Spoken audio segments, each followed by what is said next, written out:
1. This happened about 13 years ago during my time as a university student. It just came back after I had a short exchange with a coworker at the end of a video call on what we both had for lunch. So back then I was living in a one-room flat in a private rented house with about 16 to 20 students, all in one-room flats. Since this university was practical-oriented, its students varied from fresh out of grammar school kids over young adults who worked less than 10 years to make the needed money like me, and people with 20-plus years in their work life who needed a degree to rise the career ladder further. Besides being all very different, the people in the house got along quite well, mostly because everyone had their own small bathroom, fridge, and cooking plate, I guess. About once a month, we gathered to socialize, barbecue in the summer, hot dogs, pizza, or takeout in the winter, in the yard, or the one shared party room. On barbecue times, we had one gal and one guy, vegetarian, and two guys that did not eat pork due to religious reasons. The one guy, Ed, was very specific, that no pork was allowed on his barbecue grill. All three grills belonged to the landlord, but we had no problem since we needed a vegetable grill anyways. You won't believe how good zucchini roasted with herbal butter tastes next to steak unless you try it. Rule for our events was, bring what you use, everyone for himself, on food, and drinks. All bags and bottles with your name on it put in a portable fridge. Unless it was a birthday or graduation party, and the guy or gal inviting bought it all. So my birthday was the first time I bought vegan hot dogs, not so bad if you drown them in sauces. Ed and the three other elders had their kids over at our events from time to time. Only difference was Ed did not feel the need to get the additional supplies for his son or for him, and instead was taking other people's stuff off the grill, if it was visibly not pork, and served themselves and other people's drinks from the fridge. I normally had a longer car drive home for the weekend after our events, usually Friday evening, so I was one of the very few people that brought non-alcoholic drinks. Naturally, my juice mystically disappeared before I could have a second glass. It's just cheap juice, so I never got angry, and I didn't get angry on one turkey piece missing. That happens at a large event. Until this one particular evening. I was not planning to drive home, so I mixed me a juice-based cocktail, filled the juice bottle with it, and went to the party. I guess you can figure out what happened. About 2 hours in the event, Ed was storming towards me, dragging his son, about 12 to 15 years old, behind him and started yelling. I'll spare you the details, but to sum it up, I was an evil heathen that disrespects his religion and tried to poison his poor son. I didn't know what he was talking about and asked, "What are you talking about?" Since I rarely drink alcohol, the 1.5 glasses I got out of my 1.5-liter bottle had kicked in. Ed started on how he took my juice for his son, and I put alcohol in it out of disrespect for his religion. "Why did you drink out of my bottle?" Yeah, drunk me is kinda slow. "That is not the point!" Another student in better shape than me. "Yes, it is. If their name is on it, you should not take it without asking." "But they're disrespectful to put alcohol in the juice. I always take his juice, since you all just bring beer and booze, and most of you just bring pork too. I have nearly no selection to choose from."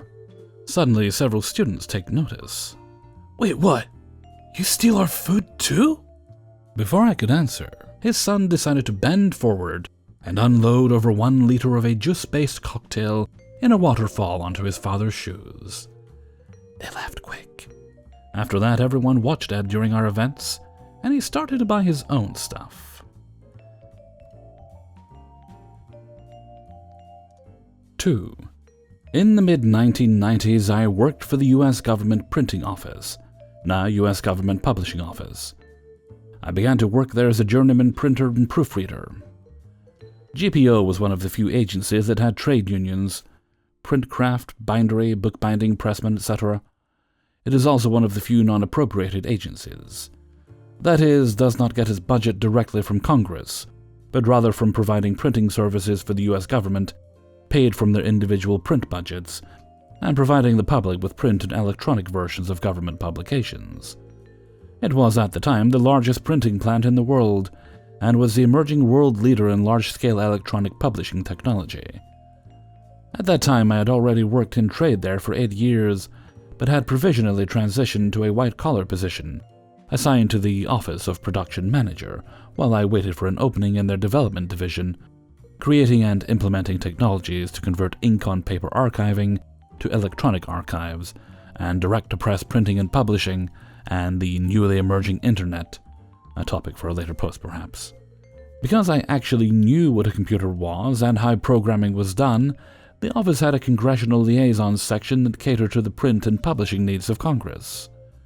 The office not only tracked jobs through the plant, but did troubleshooting and, when needed, direct liaison. Long story short, they needed someone familiar with a certain in-progress job to coordinate with House Printing Services for the production of the House Ethics Manual, HEM. Basically a guide for House members and their staffs on what was and was not acceptable for them to do in performance of their congressional duties. Volume 1 covered all the laws, statutes, House rules, and Volume 2 was filled with examples of the various aspects spelled out in Volume 1. Because of my unique qualifications, I was asked if I would be willing to liaise with HPS for that, and other projects up on Capitol Hill. Sure, why not? A change of pace is always welcome in chaotic world of tight deadlines. Cast of characters: Eel, ethically challenged entitled lawyer, Chief of Staff of the House Ethics Committee, HPD, House Printing Director. Okay, guy, but too much under the thumb of the politics of his environment. KF, Columbia Typographic 101 Union Rep, blue-collar printer proofreader and the union shop steward. BR, Big Red, nom de plume of GPO's night production manager. We had butted heads a few times. He was Irish and no BS, as was I, about a technical and procedural issue here and there, but respected each other as being non-BS people focused on getting the job done on time and in the most efficient manner. Plus, we were both damn good at our jobs, but he was my boss. I knew it, he knew it, and no overall issues, and more than a fair bit of respect for one another. PP, Public Printer, the current administration's politically appointed head of GPO, in other words, a political hack whose daddy owned a publishing business, but wouldn't know Helvetica from Garmond or the contents or the US government-style manual, even if he read it. Essentially, the production managers actually ran GPO print and publishing operations. Me, US GPO liaison to HPS, journeyman printer, proofreader, Nat, not a trade, and known in-house at GPO as Rambo, because someone was in the army once upon a time and has a zero-tolerance BS meter, and a shorter fuse when push comes to shove, but always within the letter of the law. But basically, don't BS him or try to intimidate him. You won't like where it goes kind of guy, because he gives exactly 0 Fs about politics and brown-nosing. Ethics Part 1, Battle of Blunder Hill. The first few months went extremely well. Volume 1 of the new HEM was accomplished, on time and even under budget, something appreciated by HPD since it made him look good. Several other ongoing projects were similarly accomplished. I got to work in a quiet, fairly posh office in Capitol Hill, albeit buried in the basement bowels of the sprawling maze of tunnels under the Capitol, and its House and Senate buildings. During the pre-production phase of HEM 1, things went along without issue, and I had distant interaction with the actual committee staff, mainly via marked-up manuscripts and various minor questions on typography and layout. HEM 1 went into production and was printed. Now it was time to begin production of HEM 2. Again, at first things went swimmingly. Various drafts came and went, marked up by yours truly and revised according to the US GPO-style manual. A few minor clerical interactions to the staff to explain why so-and-so was revised and this and so. Typical pre-production, and again things were ahead of schedule and under budget. HPD was happier than a clam that missed the chowder bowl. His reputation as an efficient manager was acknowledged on many occasions during that time frame. And to his credit, he was efficient, just that HPD had a backbone made of overcooked spaghetti. At some point, unknown to me, Eel had interjected herself into the pre-production process. She decided that her JD qualified her as an expert in book design, layout, and typography. The page proofs were returned with scrawled notes and a sample that looked like it had been clipped from Cosmopolitan. It should be noted that there are proper annotations used by printers and proofreaders for copy markup, none of which were used. The textual changes I implemented post-haste, but the page proofs were returned in typical GPO style, in layout and typography. Again, the proofs were returned with a note scrawled with red marker across the cover page. Use previous style! With a scrawled set of initials. The actual manuscript was pretty clean at this point, so very little was needed to prepare a new set of proofs. I scrawled, "Previous style not GPO compliant," on the cover page and sent it off. The next morning went south faster than a goose in winter with its tail on fire. I was sitting at my terminal, sipping my morning coffee and reviewing the day's schedule, when I was rudely interrupted. "Who?" Non-professional invective removed. Do you think you are? As I feel my house ID torn from the cardigan I had over my shirt and tie. The office was always chilly. I know exactly who I am, as I looked up to appraise a furious-faced shrew who was clutching at my torn-off ID badge and was bending to thrust her face uncomfortably near mine. "And you are?" The last given in a rather frosty tone, as A, I was not yet done with my morning coffee, priorities, right? B, she was exceedingly hostile and invading what I consider to be my personal space. C, her snatching of the badge had snagged and ruined my rather expensive cardigan. And D, that's not how interactions in HPS or GPO are done. I'm Eel, Chief of Staff of the House Ethics Committee. How dare you? Having survived more than one actual combat-related ambush, her demeanor and proximity or words did not fluster me a whole lot. I replied sternly, but still politely, "Dare what, miss?" Change my manuscript.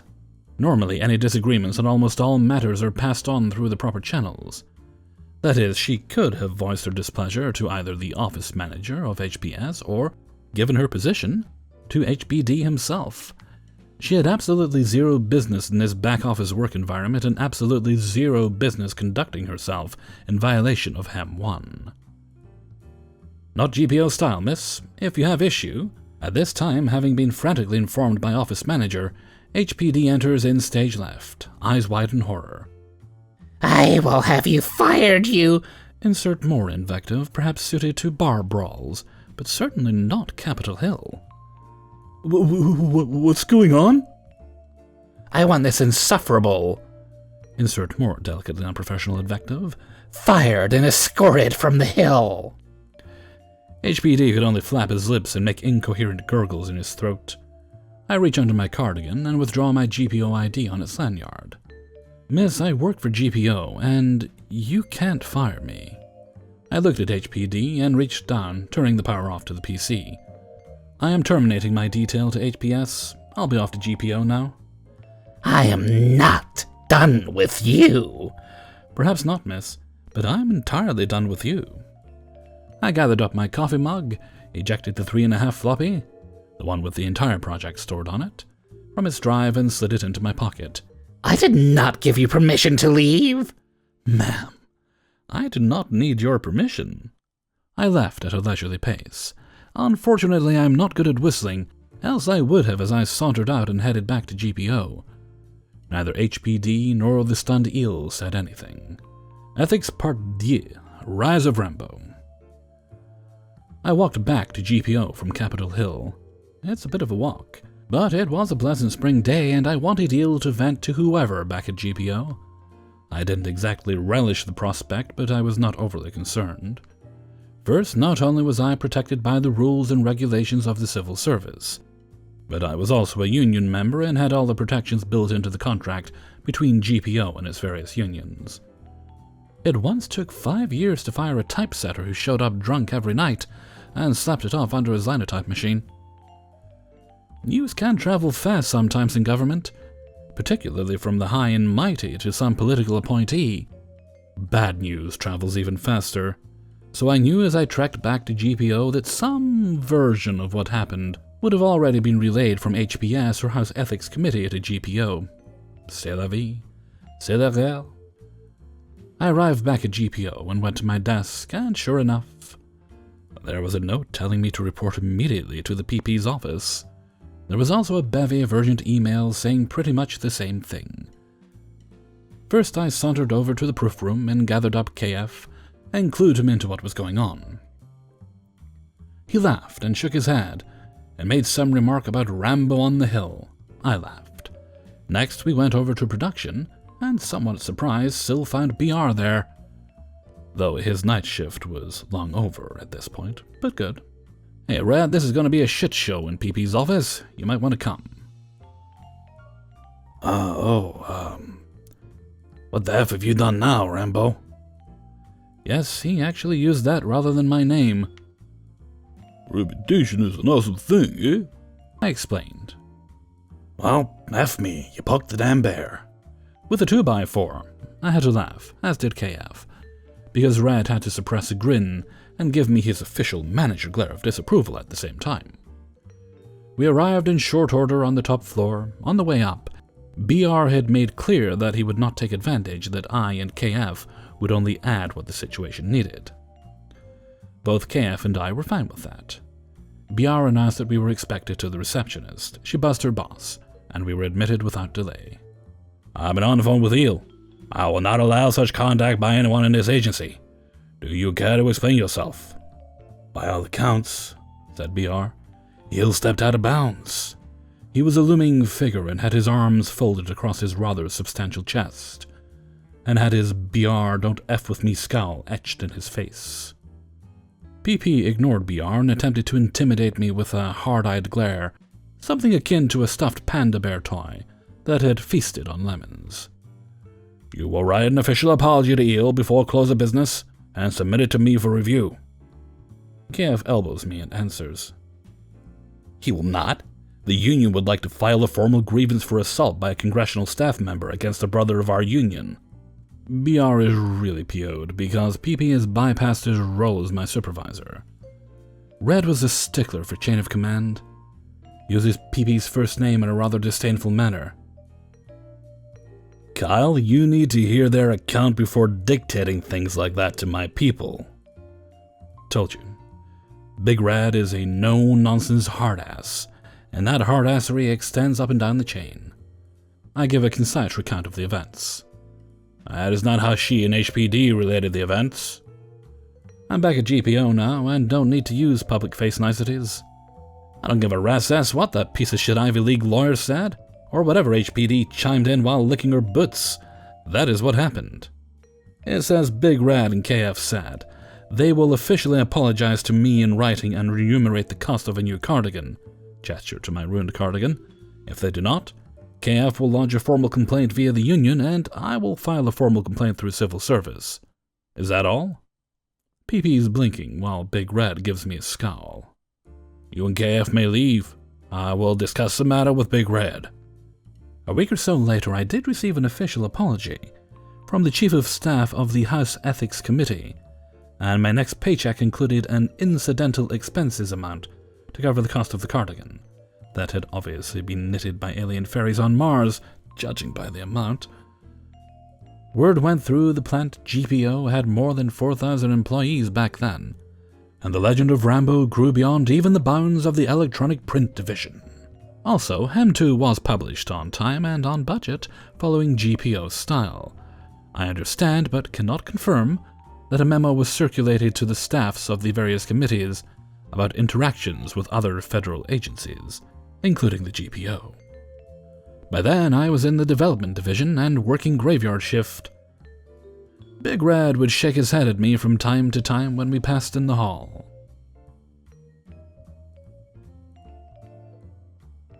Three, I work as a surveyor on the pipelines throughout the U.S. Among my work details, I track tools that they load into the pipelines to check the condition of the pipe. I have to get to and wait at predetermined points, often every mile or so, along the route, and report when the tool passes.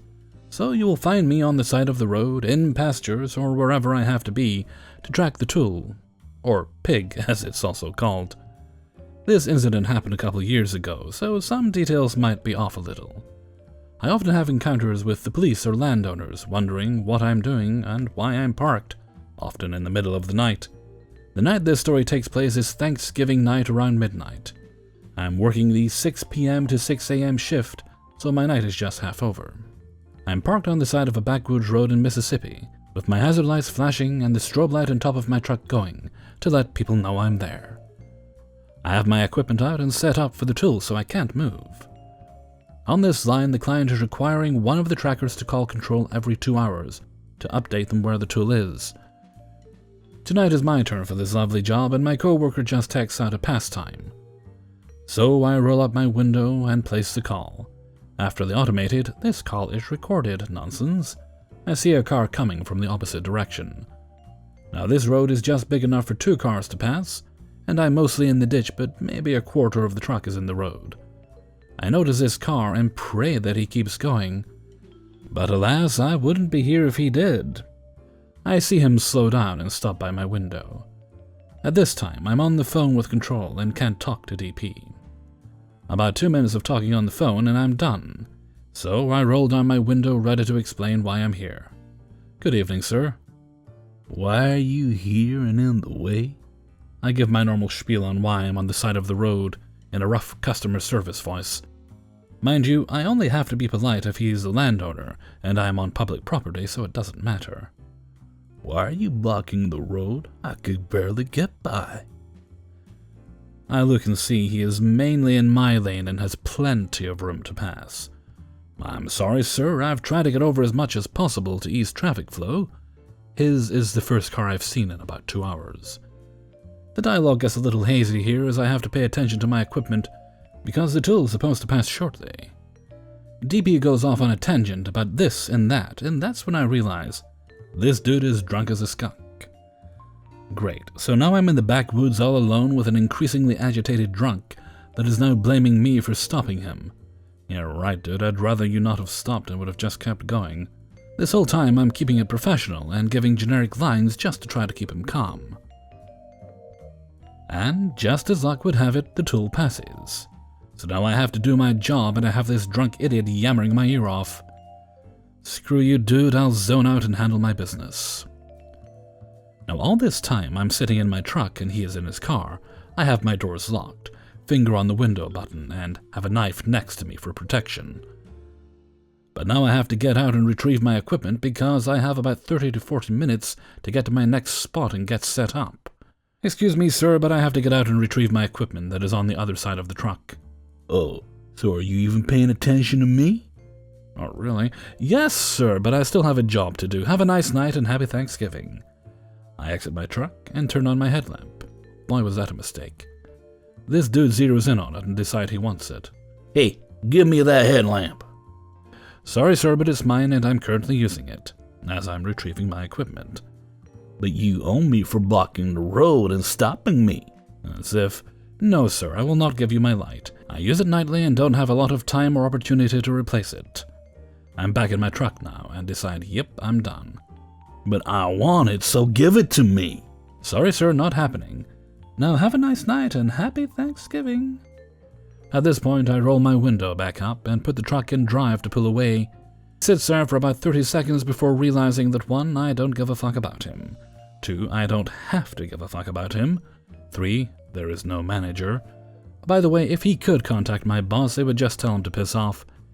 He pulls away as I start to drive off, and I just shake my head. It's not until about 2 hours later that I think about the interaction.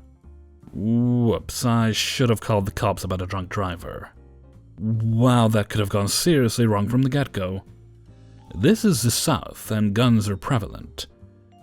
Well, that's all I have for now. Remember, don't drive drunk, and be kind to workers on the side of the road. 4. This happened a few years ago, but I was reminded of it today while digging through some old pictures. A little backstory. I've always been a fan of trains, probably due to my parents playing endless episodes of Thomas the Tank Engine when I was little. Luckily for my inner child, a fairly high-use CSX rail line runs through my town, and at one of the intersections is a small gravel parking lot for a local trail. On days where it's not blazing hot and I have nothing better to do, it's fun to park off in this lot and watch trains go by. I don't try to jump in front of them to grab pictures or hinder their work, just sit and observe. The day this happens was supposed to be a rather stormy evening, so I loaded my camera bag in the car and went to kill some time before the storms rolled in for my latest failed attempt at lightning photography. The setup of this crossing is 2 sets of track, gated crossing, and just past it heading away from where I'm parked is a siding that typically has a handful of unused cars in it. I'm sitting there reading a book when I hear bells start ringing and a distant horn. 2 engines come up the far track and stop about halfway through the crossing. They back out and into the siding, up to a couple of the cars sitting there, then pull back out into the crossing. I grab my camera thinking, might be fun to get these with the evening sun on them while they're here. With them stopped in the crossing, I snap a few pictures, and a few as they back into the siding again, trying to arrange the cars how they want them. Out of nowhere, this lady comes whipping into the lot, sending dust and gravel flying into the air, and sliding to a stop in front of my car with her window down. What are you doing? Taking pictures of a train. Make them stop, I have somewhere to be. I'm not in control of them, I'm just taking pictures. Stop wasting everyone's time and tell them to get out of the way. Ma'am, I don't work for the railroad, I'm just taking pictures. They're blocking everyone's way posing for your pictures. Ma'am, I don't think the train is posing for pictures, I think they're... Just stop it. Tell them to get out of the way now. At this point, I just stopped trying to reason with her and started to go back to what I was doing. Albeit much harder with her Karen-mobile parked in front of me. She apparently took this as a personal challenge, and threw her mom UV into reverse and pulled into the shot. You're not getting another picture until you make them stop. I started to say something, but got drowned out by the horn as the train came through the crossing one more time, loaded with whatever cars it needed, and off to whatever destination was next. I snapped a few more as it drove by. Incidentally, 2 engines and about 5 cars clear a crossing pretty fast, even at low speed. Before Karen could get herself turned back around, the gates had let out and the flood of cars blocked her exit. She sat there, slamming her horn, attempting to pull out, and probably cursing up a storm for a solid 5 minutes. Finally, she gunned it, slinging gravel, squealing tires, and nearly taking the front off some dude's Miata. I'd love to say that this is a storybook ending of her pulled over and arrested, me getting money, and then getting amazing lightning shots that night. One of those endings that really makes you believe in humanity, instant karma, heart of the cards and all that. But alas, no cops to be found to give Mrs. Self-Important her comeuppance. And no lightning pictures to be had that night. 5. Background. I have worked in security for over 6 years now. First few mostly as a bouncer, but later on a celebrity/socialite CPO, close protection officer, i.e. bodyguard. 2 years prior to this incident, I was working the doors at a club that was a hotspot for underage drinkers, and obviously bounced a lot of them in my time. It is also not the biggest venue, and was always jam-packed. On to 2017-2018 New Year's Eve. I was working in a team as CPO for some rich 18-year-old who liked to big things up on New Year's Eve for his chums. Lad's tab/bill was well over $100,000 USD, converted a night. My guy has got 2 of 5 VIP areas, which are on the dance floor and a stupid amount of dong perignon.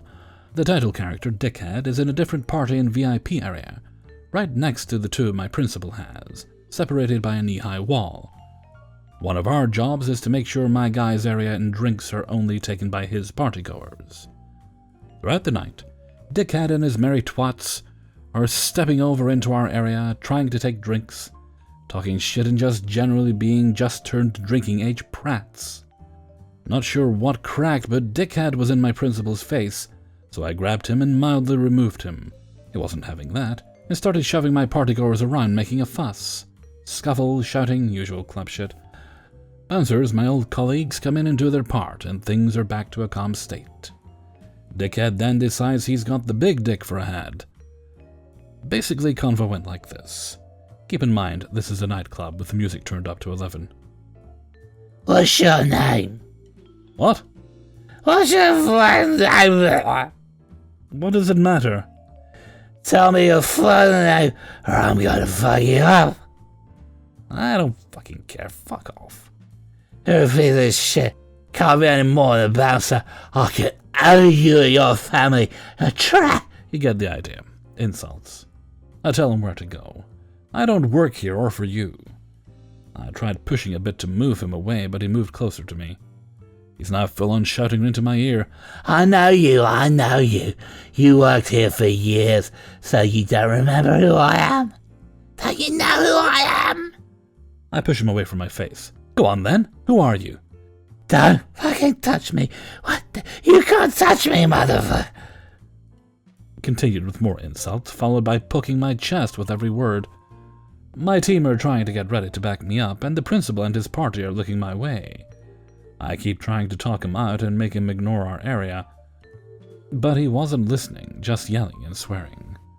Until I just had enough. I grabbed his wrist, pulled down his shoulder, and twisted and bent his elbow behind his back, and shouted as loud as I could in his ear that he's done and to leave it alone. I might have been a bit of a knob and said something cringe like, "I'll break you." After I let him go, he gave me one more "you're effed" and went over to the bouncers. They came over and looked at me, a bit confused, and I think said, "This car doesn't work here." He said more, but I couldn't hear what. The nobbo went back to his mates, and I didn't see him the rest of the night. Brick still kept trying to take my group's drinks, though. Nothing to write home about. Hey everybody, Hellfreezer here, and thank you very much for listening to Idiots in the Wild, number 25. And thank you very much to everybody who allowed me to use their stories in this video. Behind-the-scenes political shenanigans is always funny to me. Doesn't matter what kind of job you have in this world, there's always gonna be jerks in it. As today's story was solid proof of. Okay, when does this go up? I don't know. Oh wait, I think this is Saturday's video. Yes, I may have mentioned this week's spinning plates was... I don't have any.